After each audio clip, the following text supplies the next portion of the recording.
Right, this just arrived 2 days ago, and this is a genuine British Army surplus commando pullover sweater wool jumper. I love collecting World War stuff slash army military stuff, but I don't collect them all the time as I have got plenty of other stuff, and I got supplies, and I'm working on films and a video game. So much I got to do. So I'm not just an army slash relic collector. I also like to buy other things, or just save my money. And sometimes I only get things if they're around here in Australia, if I go to Rosar markets, or I find them on eBay for a reasonable price. This one actually cost around, I don't know, let's say about $80 or $40. Might consider that a bit expensive, but for what this is, and is fantastic. It was hard for me to get a reasonable size because most of the ones I tried looking on eBay or Amazon could not get the right size, or I couldn't even get the actual genuine one. All I could find was small or a bit large. A bit large, it's small large or medium large, so it was hard for me to get the actual size portions. And I found one. This one was medium size, and this took like months.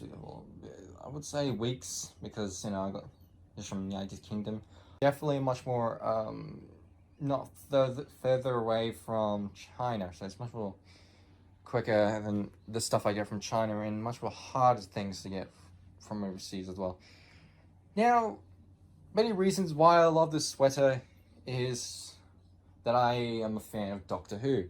Now, if you watch the classic series, well, sometimes it's mentioned in the new series, this character slash classic companion of the Doctor, known as Brigadier Lethbridge-Stewart. Now, Brigadier Lethbridge-Stewart, he is a unit HQ, also known as United Nation, but it's changed from the new series to something else I can't remember. But sometimes you see the Brigadier wear different type of uniforms, and I think during one of his last episodes with the Doctor Who in the classic era with Sylvester McCoy, the episode was called Battlefield. Yeah, Battlefield. Yeah, he wore an actual military uniform, but later in the episode he wore this type of jumper. Oh, gotta subscribe that. Anyway, now this jumper is very nice, very accurate to the character what he wears, and even though this is medium and his was a large size, I think this one fits me more. One of the reasons why I got this wasn't just because it was just something military, but also one of my favorite characters that I'm thinking of bringing back a character in a series that I'm working on. But I'll talk about that later in another video. And I worn this a couple of times, like 3 times or 2 times, and this is usually only for wearing when it's in cold temperatures. When I wore it, it's extremely itchy. And I'm fine with hot temperatures because I have a different body temperature compared to other people. It's a weird thing that I have. Anyway, if you want me to talk about that more, I can, but I don't. It's not the part of the main video. I didn't realize when I bought this it had a patch. Yes.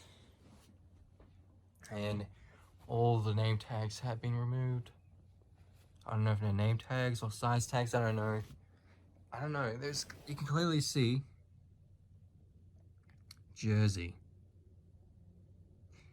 I think that's what it says, yeah. I don't know what it means, the name, or a country, or an area. I don't know. And usually if you had, the sleeves will be folded inwards if it's too long, or it's meant to be long that way, and it's very comfortable, even though it's itchy, but it's only, but that's the point of wearing this type of jumper. I adore it. It was hard for me to actually take a photo of me wearing it. Not just because of, I'm a bit overweight due to COVID and shit like that. I used to be very skinny.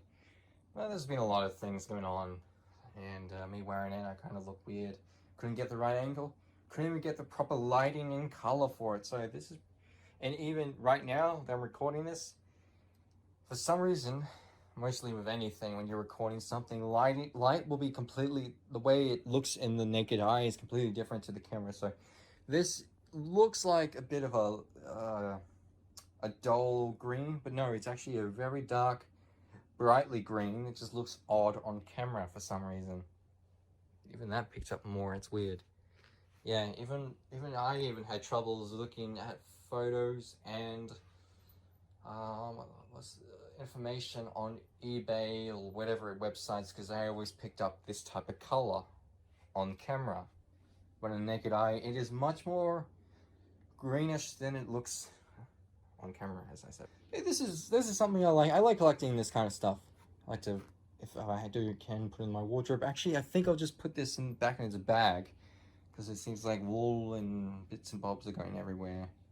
It's not deteriorating. It's just like little bits of wool string just comes off, and that's normal for anything you wear. I just don't want to get rid of any little fragment piece of this. And ideal for cadets or cold weather. British Army jumper or pullover and a long sleeve, all mixed olive green jumper. Crew neck, heavy ribbed army jumper, shoulder and elbow patches. British Army fitted jumper slash pullover. And yes, and including it, they may still have military patches on them. Like this, like that one for instance. So yeah, it does have details about that. I'm just reading off some bit of history. It's not easy to get the history that I'm looking for this jumper. There's not much to say besides it is a great jumper. I can't even find the right year for this. I don't know, maybe late 50, no. I don't know if it's 50s or 70s or even the 40s. It wouldn't be the 40s, I don't think so. Not too sure, but anyway, I think I'm done here, and I hope you like this video. This was just a little, yeah, obviously this was just talking about this sweater, but it's all what I really wanted to get for the sake, and now I got a purpose of wearing it. TV show that I'm going to remake that I've been working on for years. And remember, I'll see you in the future.